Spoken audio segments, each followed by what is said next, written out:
What is it that makes platformers so satisfying? Is it that nostalgia of arcade games from the 80s and 90s, or the sheer simplicity of their formula? According to Miyamoto, it should be the experience that is touching. What I strive for is to make the person playing the game the director. The year is 2018, and 2D platformers are still more alive than ever. Hello, my name is Gaming Habitat, and today we will be looking at an indie title known as UnderHero, which you can find on Steam and GameJolt.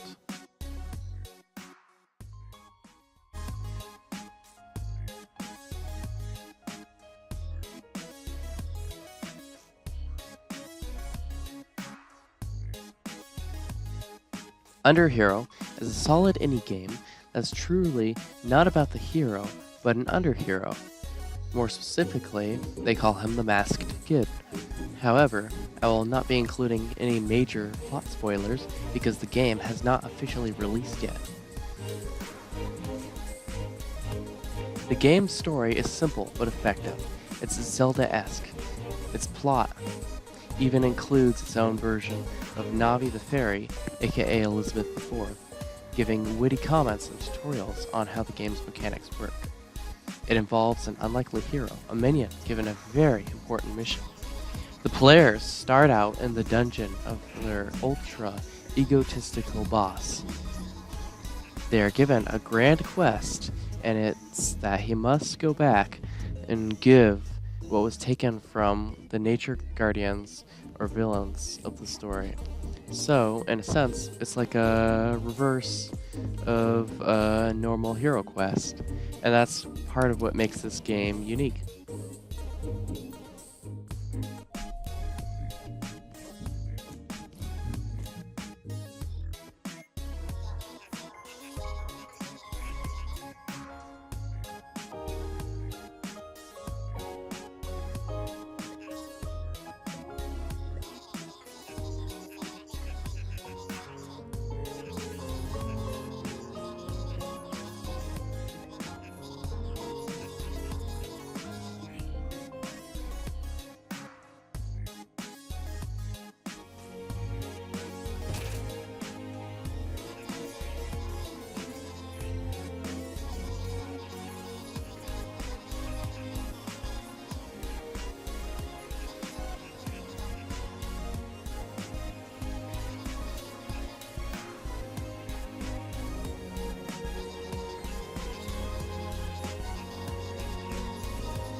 The game's world is divided up into huge world levels that can go on and on as you continue to travel through the level.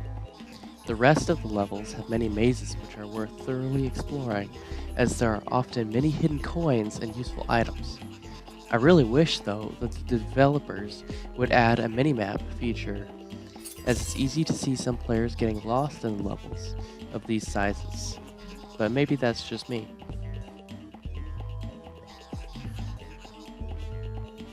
Combat.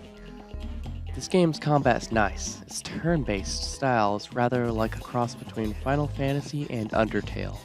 In this case, you are encouraged not only to duck and dodge from attacks, but you don't have to fight right away. You can also talk or bribe enemies along the way, but I feel like this part of the combat system is still being worked on since you end up having to fight the enemy anyways. Unless you bribe them with enough coin. But we should see changes to this in the final version. There's not too much variation in the enemies.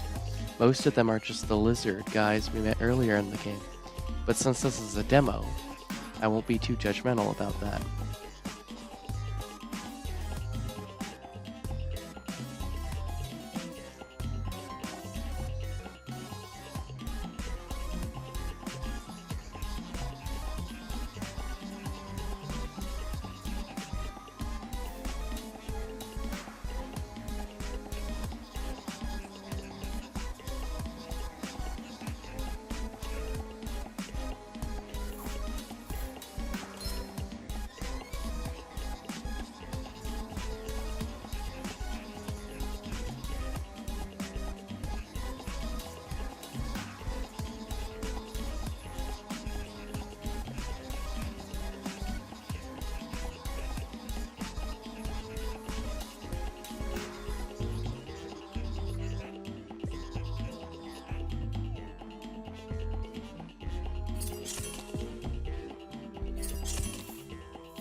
However, the boss fights in this game are unique enough to keep the player from getting too bored.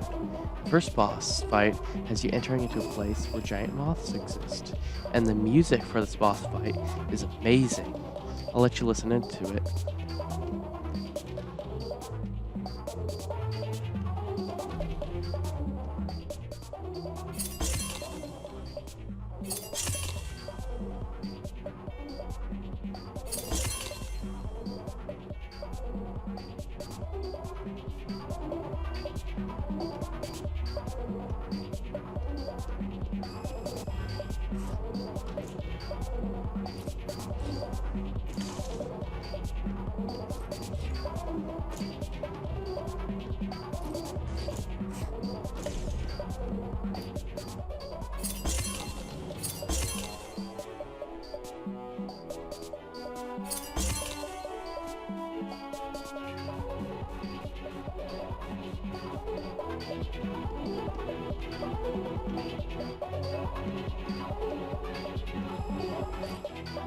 Lastly, I'd like to add about some of the annoying features this game has.